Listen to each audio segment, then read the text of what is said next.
Good afternoon, everybody, and welcome back to the Celtic Way.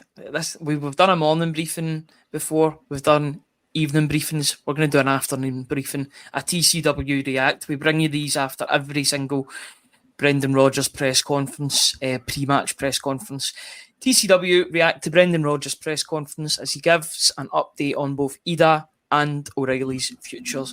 My name is Ryan McGinley at the Ryan McGinley X handle. Today I'm delighted to be joined, as always, by Tony Haggerty, Haggerty10 on the X handle. How are you doing, Tony, this afternoon? I'm fine. I think people thought we were at loggerhead this morning and fighting, but I think we were kind of both arguing the same point, weren't we, about Matt O'Riley? We were both correct.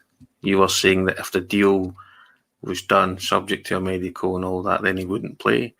I agree with that. I was just saying, but until such times when somebody hits that figure, then for me, he plays.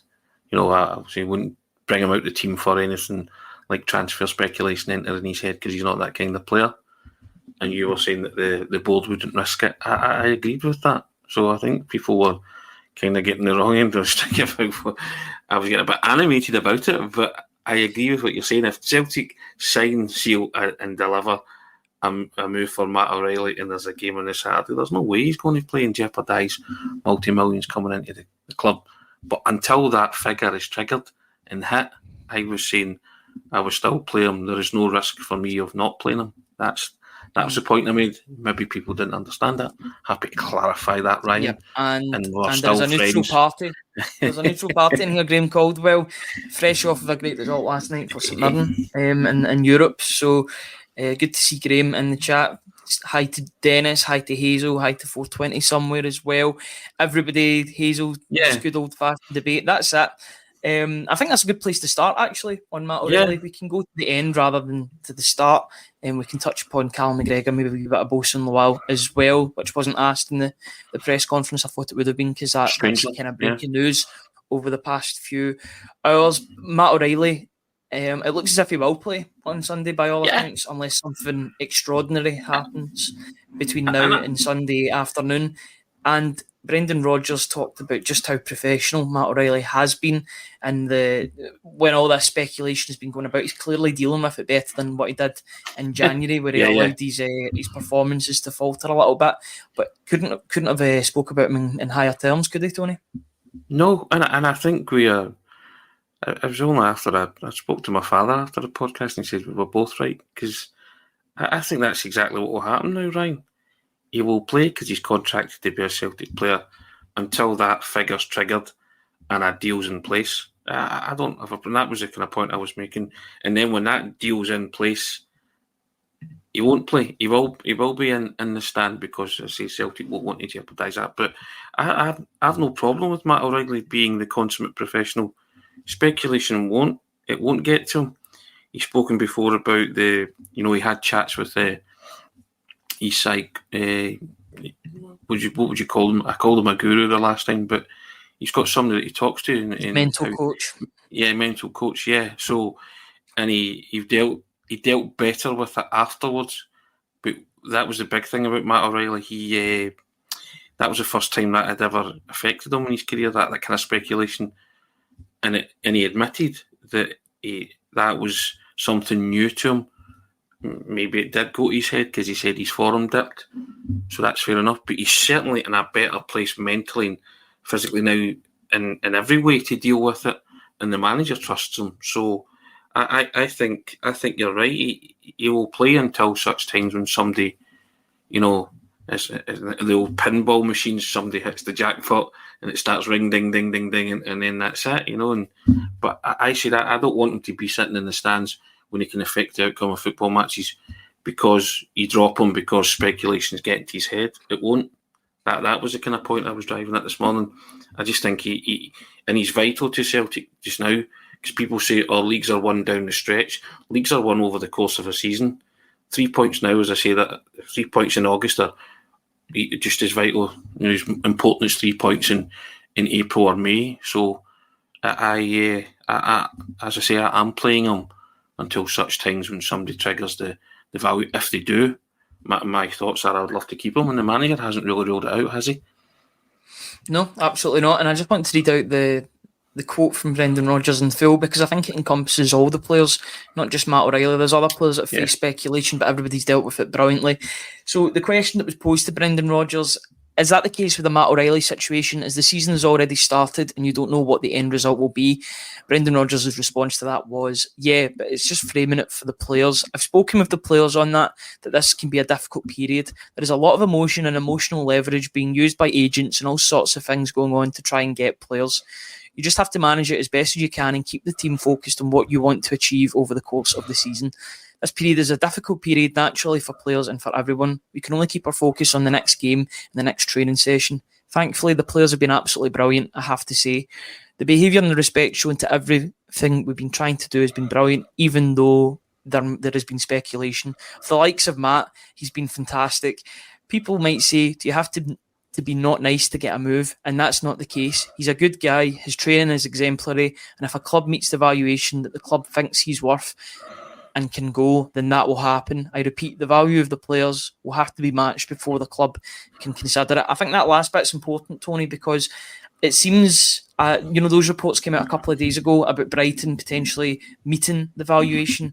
That quote from Brendan Rodgers would slightly suggest otherwise, that the valuation hasn't yet been met between either those two parties or Celtic with any other interested party. Very much so. I also think there was a veiled reference to Idah about you have to be a bad guy to get a move. I'm sure that was because lots of Celtic supporters were saying, he's a bad guy and he's acted poorly and all of this. I think that's a thinly veiled reference to Idah also saying he's a good guy too. He's done nothing wrong. If we get him in, you'll see why I want him in. Could be wrong in that, but that's what I took from it. That was kind of my reading into it. But yeah, I totally agree with what you just said there about that last part of what he said. And I've said this before, and I'll continue to say it. You have to listen and read very carefully when Brendan Rodgers speaks. He does signpost it. He tells you, he route maps it. There's no coded messages there. There's no cryptic stuff. He tells you if you want to, if you really want to go into it. And he's telling you, that's exactly what's happening. Brighton or anyone else haven't met that figure that Celtic want. And he's also telling you that this guy is a consummate pro. He's a good guy and he'll play until such times when Celtic's hands forced. And that might not come in this window. And I think he's hoping that they've got 21 days for that not to come. We shall see. Yeah. But that's what I took from that, Ryan. I've got to be honest. He was talking about how he doesn't want Matt O'Riley to go either, first and foremost. We know the club's model and how it works, but there's no rush to move Matt O'Riley. We would love him to stay here and be here. I can see it in himself. He's really happy. If you have the chance to change the conditions in your life and a club makes an offer that is of great value, then you have to look at it. There always needs to be that contingency plan in place for sure. That also tells you that Celtic are prepared, if Matt O'Riley is to leave the club, that they will go back into the transfer market and replace him. That for me, that points to the fact that Paulo Bernardo is not Matt O'Riley's replacement. And I'm quite thankful that that's the case as well, because I think they're two different players.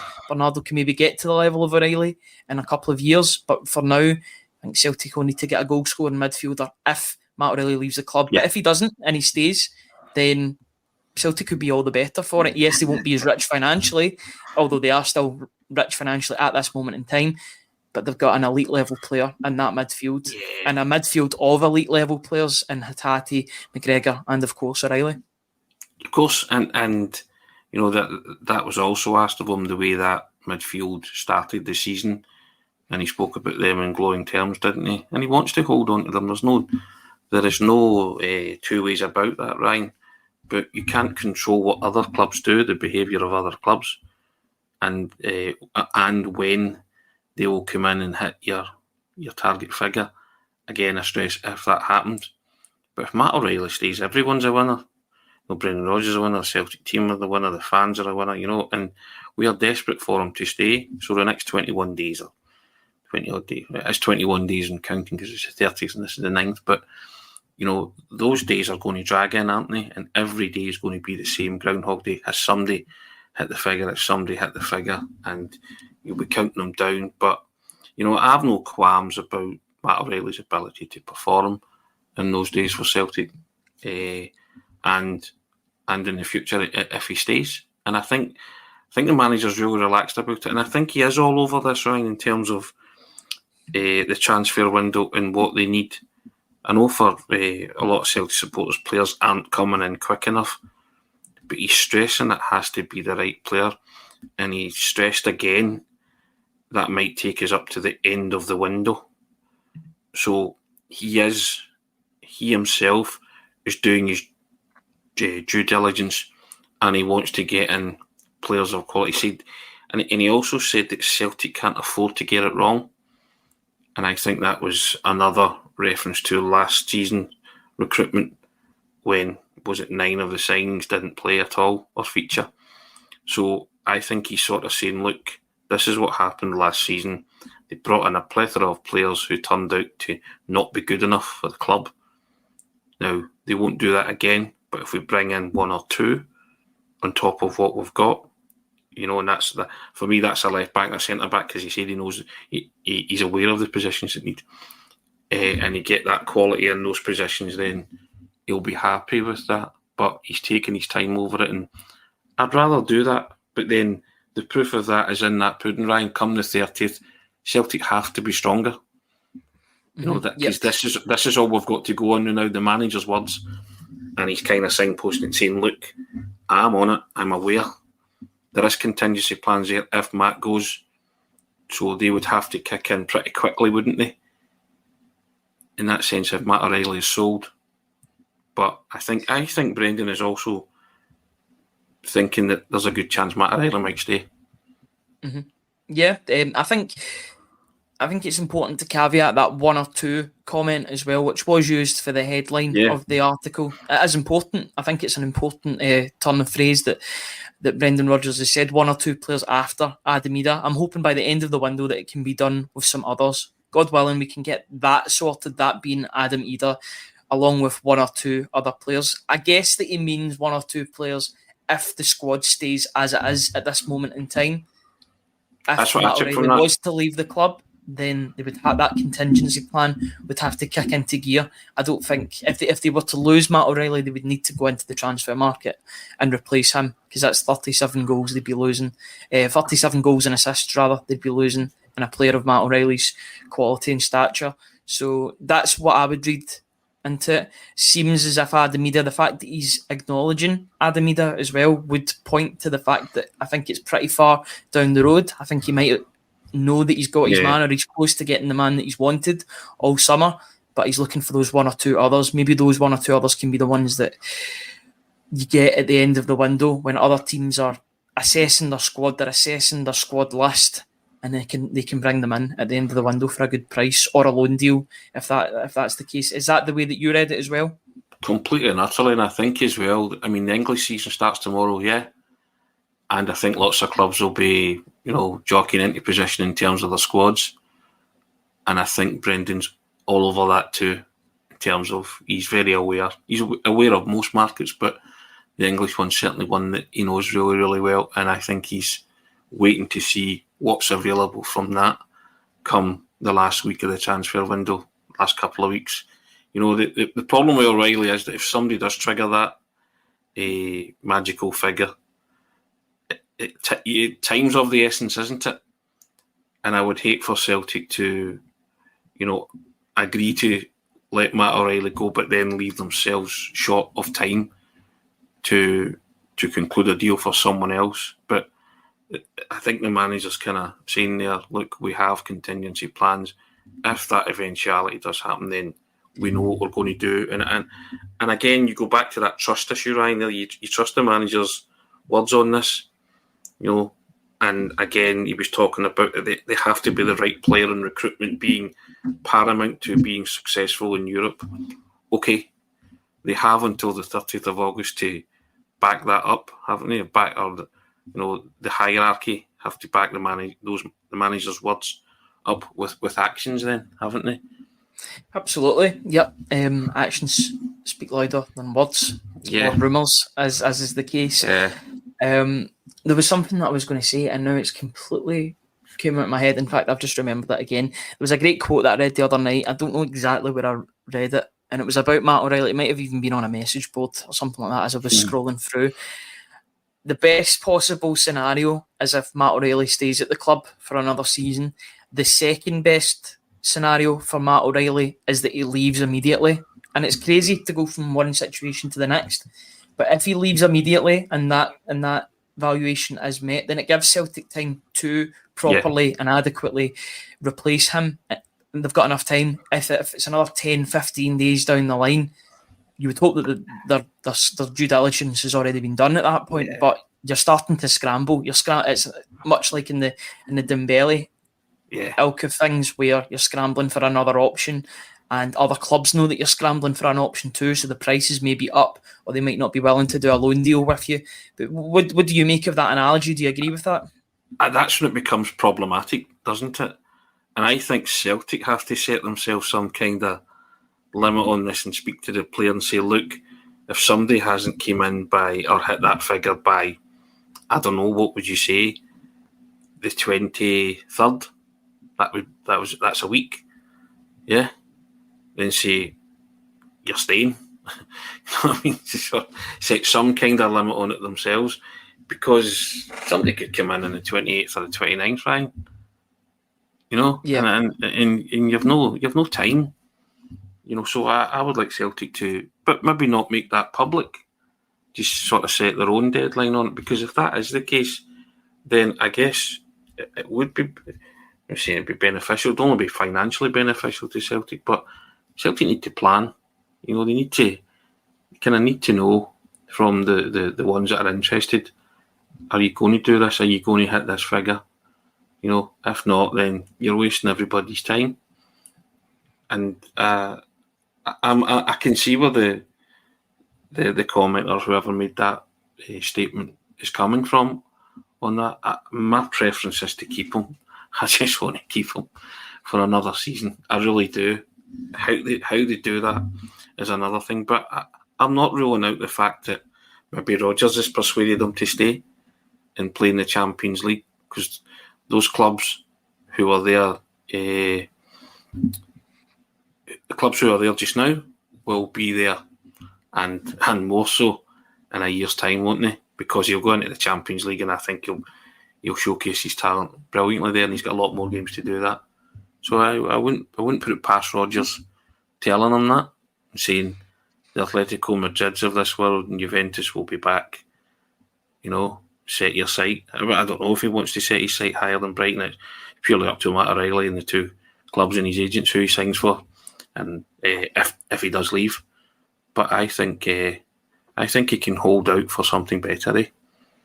He's got his pick of clubs at the moment, I would say, or that pick will be better potentially in 6 to 12 months' time, just with the way that the footballing world is going. I was having a look at the amount of teams, or the teams that were doing the most business in this window. Some surprising names: Aston Villa, West Ham, Ipswich, I think Marseille as well are up there. So maybe not the high-end clubs, but they're doing a lot of business, and there's certainly money is awash at the moment in certain areas. Teams that are certainly complying with financial fair play have got money to spend.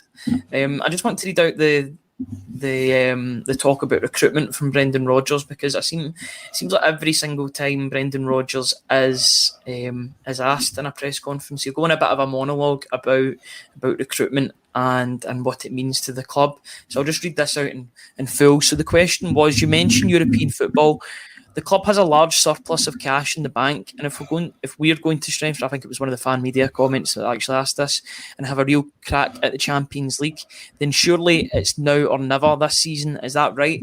His answer was, I've always said that recruitment is vital for success on the football pitch.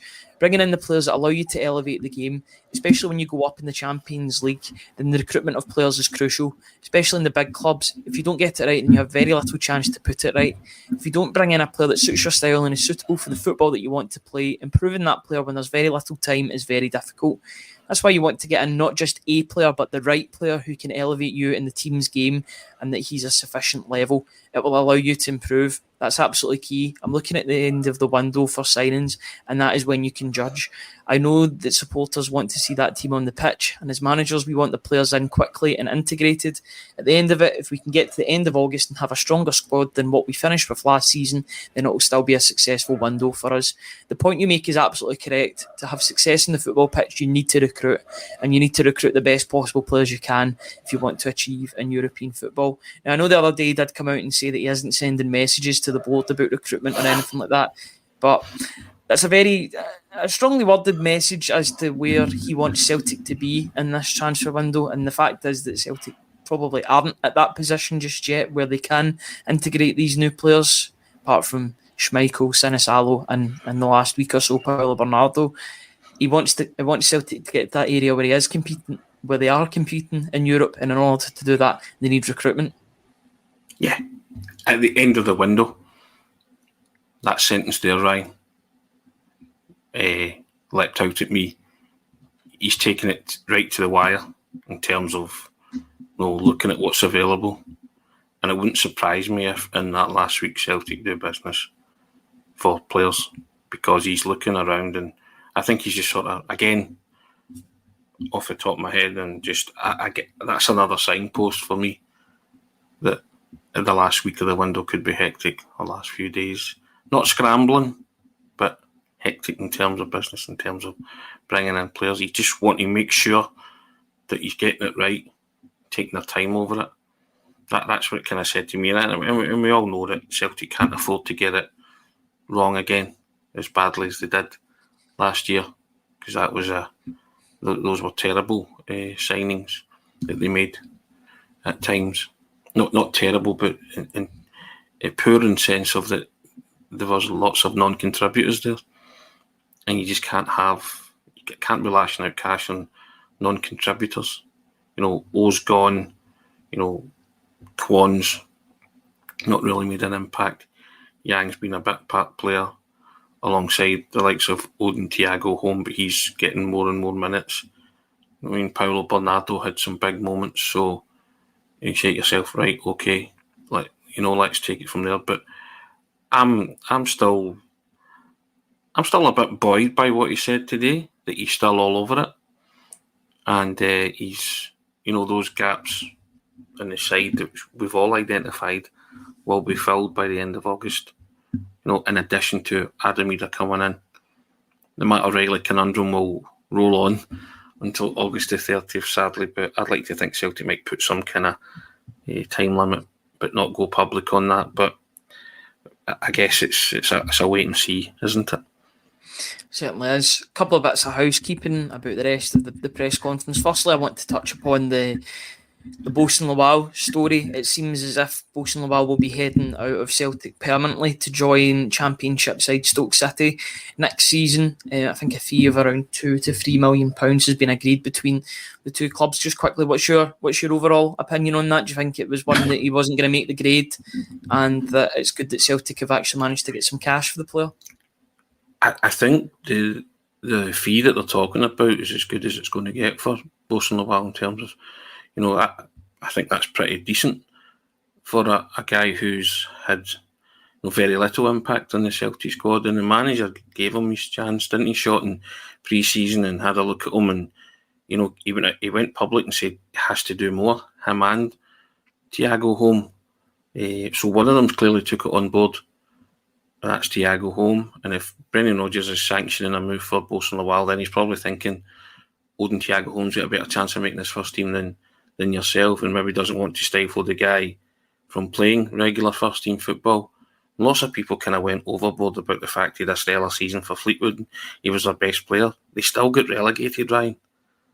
And that was my caveat. That okay, he had a good season, but the team still got relegated. And then he came back, and in pre-season I saw him against, I think it was Queen's Park. And like what we were saying, guys like him and Odin Thiago home in these games should be bossing it and running the show. And I think that's what the manager was a wee bit more perturbed about. They weren't. They should be busting a gut to say to him, give him a headache, say to the question, I want to be part of that midfield. How are you going to be part of that midfield? I'm going to do this, this and this. And he came out and he made those statements. And then the football that I've seen so far from the two players, Odin Thiago Holmes got the message, hasn't he? You'd have to say that, you know. And there's only one of them that's made a first team appearance this season so far, and it's Odin Thiago Holmes and not Bosun Lawal. Bosun Lawal's had pre-season appearances. Odin Thiago Holmes actually made the pitch and made the bench against Kilmarnock. So, and like you bringing that up, I'm surprised it wasn't mentioned. You know, that somebody had asked about it. You know, I would have expected somebody to maybe throw that question towards Brendan Rodgers. Can't speak for other members of the press that are sitting there, but that came out this morning, didn't it? When we were on mid-morning, afternoon, when we were on the briefing. Yeah. So it was kind of making news, wasn't it? Making headlines. So it was certainly something that could have been thrown Brendan's way and get some kind of take on it. But if the fee for Stoke is £3 million, then I think Celtic would gladly take that, wouldn't they? And put it to good use somewhere else if they can. If that's the extra couple of million for Adam Idah, then I don't think anybody's complaining about that whatsoever. As much as I wanted to see Bosun Lawal, because I liked his physical profile and I liked what he could potentially be, we'll see if it does turn out to be the case at Stoke City, if he can develop his game. But for the moment, he's just not good enough for the starting 11, and he probably should move on to pastures now and carve out his career elsewhere. Still a decent level. Stoke City in the Championship, they'll be a team that'll be desperate to get back into the Premier League after spending so many years in that Championship. So good move for him. Hopefully he does well. And Ryan, it's no shame, and you know, I won't say he's just deemed surplus to requirements at the minute, because I don't think the manager sees him dislodging any of that triumvirate at this moment in time. And then in front of him is Paulo Bernardo and Odin Thiago Holmes as well. So, I think that's fair comment, isn't it? Not having a go at the boy per se, but he got a chance and didn't really impress the manager. And, you know, he's had a season of, you know, football under his belt. So he's got something to take to Stoke in that sense, but maybe just not good enough for Celtic. And I trust the manager implicitly with these things, Ryan. I really do. I've got to go with what he says, and you know, he doesn't make a habit of saying to players, "I need more from you," does he? You know, he never really singles players out for that kind of, you know, observation or criticism. You know, and I thought it was quite telling at the time when he said it, and lo and behold, it's turned out that way, that it could be the end of the road for Bosun Lawal at Celtic. And I think once he makes it public, it's the writings on the wall. For some players, for Odin Thiago Holmes, it's shown that it has given him the kicking that he needs to get on and kick on. And you're not surprised by this development today, are you? Really? Not really, no. I thought it would maybe be a loan deal to the Championship, but I think Brendan Rodgers has made his mind up on the player. If Brendan Rodgers is probably going to last longer than Bosun Lawal at Celtic, so if that's the case, then it's better that the player moves on. Wish him all the best. I think he's got I think he's got potential in his game for sure. If he gets more game time, then maybe further down the road it could be a player that Celtic look at again. But for the moment, he'll be moving on to pastures now, and I hope he can carve out his career both domestically and internationally too. Just seems to be likes of Bosun Lawal, Gustav Lagerbielke falling into that category, just deemed surplus to requirements and not what Brendan Rodgers requires at this minute in time. And, you know, can actively go.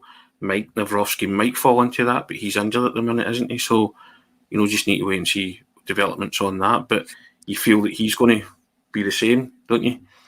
I'm not actually sure if Mike Nawrowski is injured or not. It seems as if he was asked after the Ayr United game about him, and he had an issue in his calf.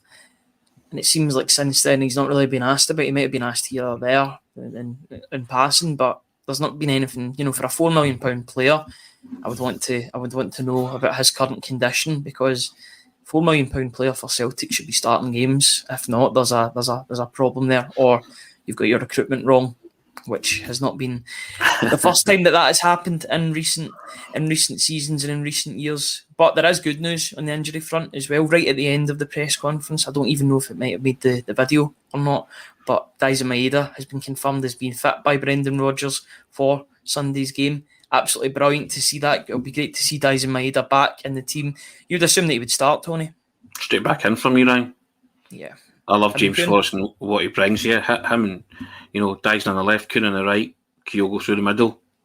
That's quite, I think that could be quite potent. Lots of speed plenty there. Plenty of pace and plenty of exactly. And it might be how you're going to beat Hibs, down the flanks. And I'm buoyed by that. You're always happy to see Dyson Maida in the team. Good, bad, or indifferent. Because, as I've said before, you've just no idea what he's going to serve up. But I just think he's one of these cult hero players at Celtic now, isn't he? And when he plays and he plays well, he's loved.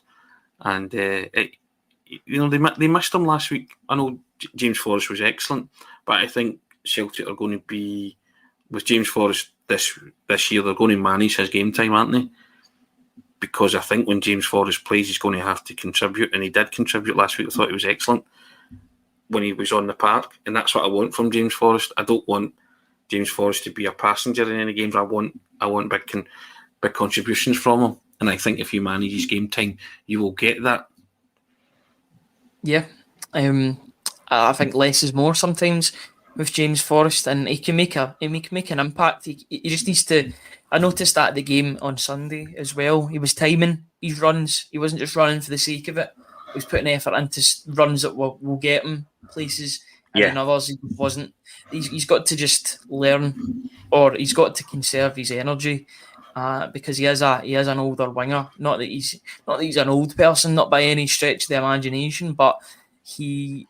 Experienced for a winger, he's a veteran in this team, and he's one of the senior members of the squad. So he just needs to watch his game. I think another senior member of the squad, to segue into probably the last thing that we'll talk about on this. I said this was going to be a 15-20 minute show. It's half an hour. This is what happens when you talk about Celtic recruitment, Bosun, Lawal, etc.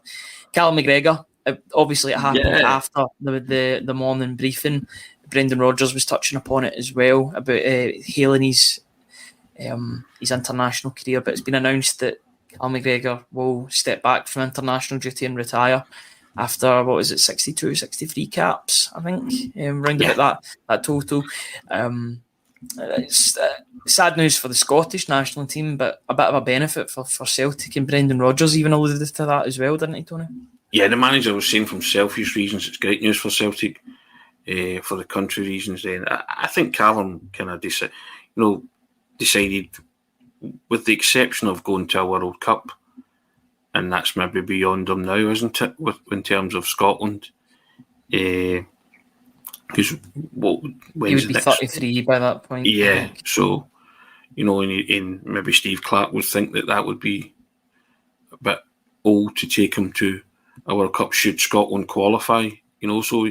He's played 2 European Championships for Scotland. He was very instrumental. He scored in one of those major tournaments against the Czech Republic. So I think you cannot fault 63 caps, I believe, wasn't it? 7 goals. I think Rodgers quoted those figures today. So he did his homework, didn't he?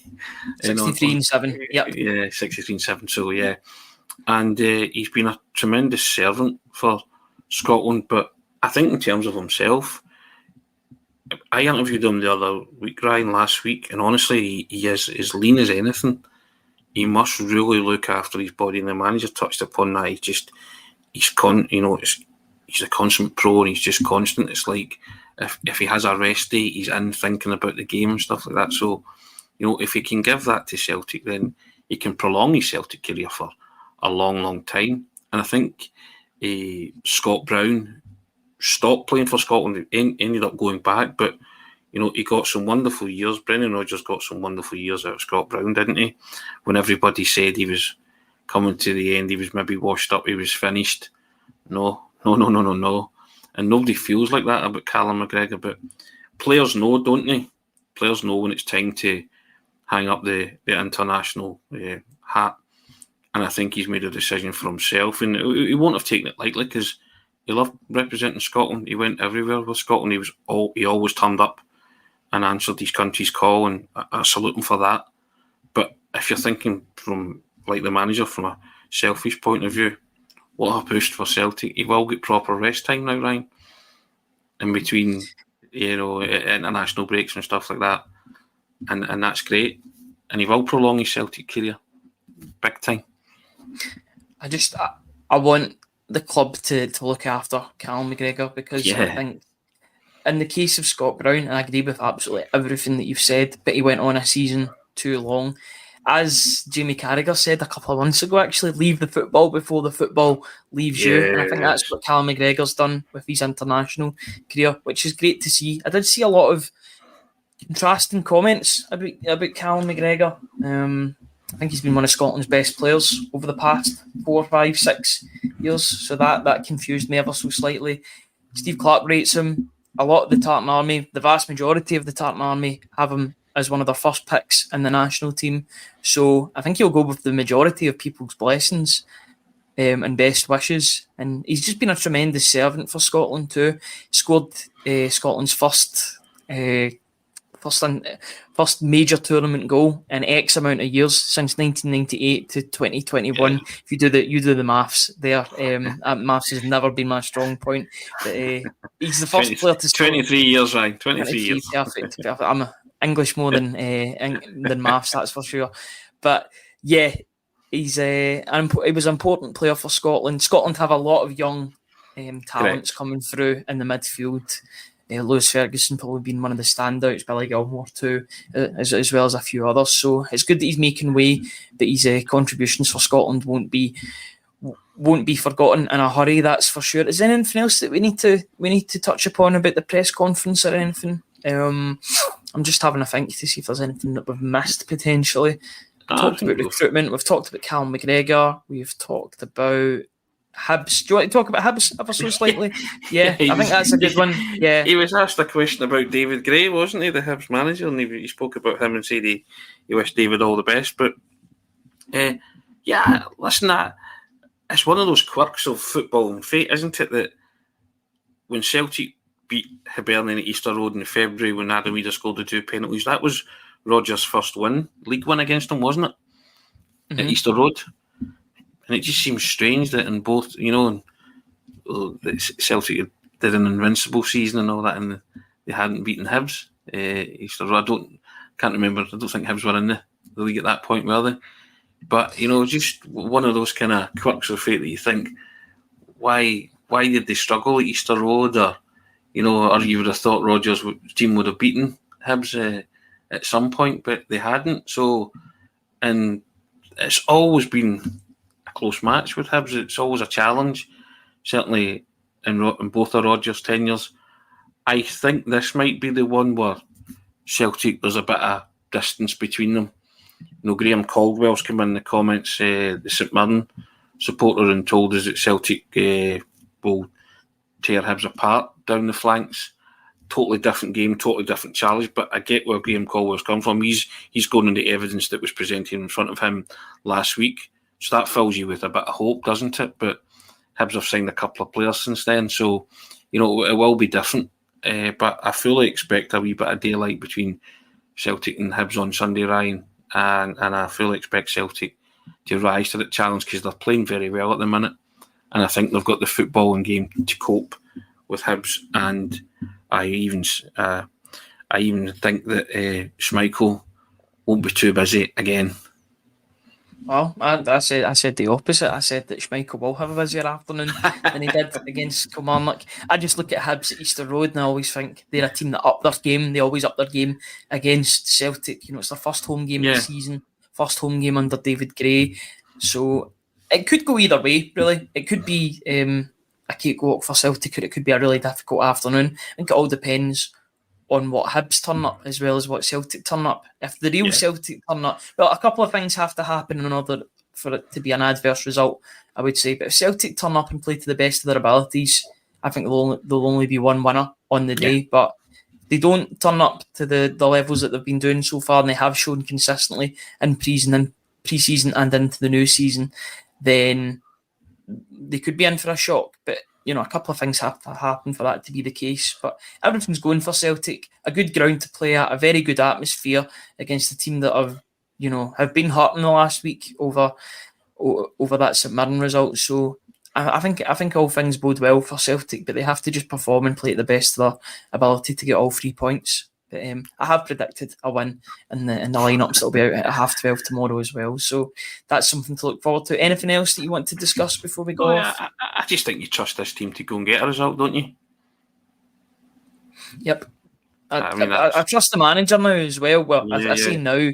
I did before, but at the same time, there was points of the season last campaign where Celtic did look a wee bit down and out in certain games. But you feel that the belief is there, and that relationship between the players to the manager has also formed. There's something special brewing, I think, at Celtic, and I'm looking forward to seeing more of it on Sunday. He also made a point about talking about the times when you don't have the ball. He said Celtic have 70% possession. Last week it was 82.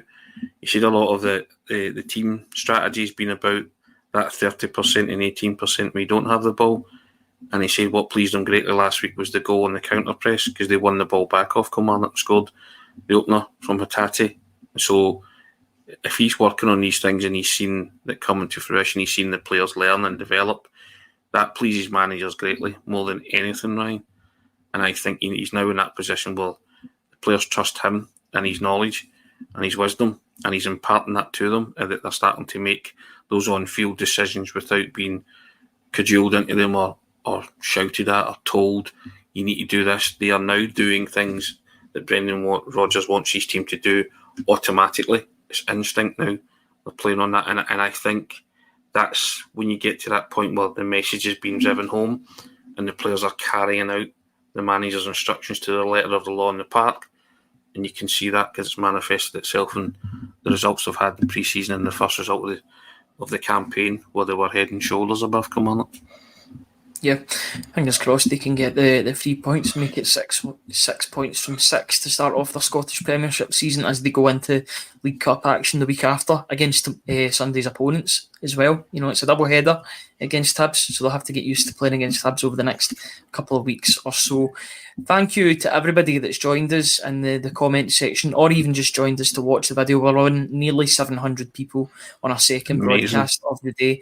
Incredible numbers as always. We thank you for being so loyal and faithful to the Celtic way.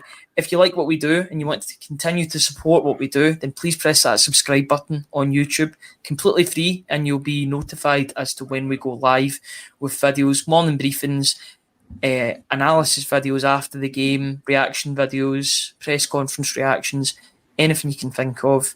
And we're open to suggestions as well on new things that we want to try out too. So please leave them in the comments if you've got to this point. There's my dog already starting. It's usually Tony's dog, but it's my dog today that's doing it. So yeah, also if you like what we do and you want to maybe read the Brendan Rodgers press conference in full, that's available on the website. The uptake in that has been absolutely incredible too. Go to www.celticway.co.uk/subscribe, £4 for 4 months, and you will support us greatly with all the work that we do. Opinion pieces, analysis pieces, as well as scouting reports too, and individual player analysis, as well as stats bomb reports and everything else in between. I've been Ryan, that's been Tony. We'll see you all. I want to say one thing though. For those of a certain vintage I experienced, just want to say the Grand Old Team podcast episode 3 will be out sometime over the weekend, Ryan, yeah? Mm-hmm. One of the days? Sometime over the weekend, yes. Sometime over the weekend, yes, indeed. So look out for that, and we're focusing on when Celtic played what I would call a European Cup Holy Trinity, when they played Real Madrid in 1980, Juventus in 1981, and Ajax in 1982.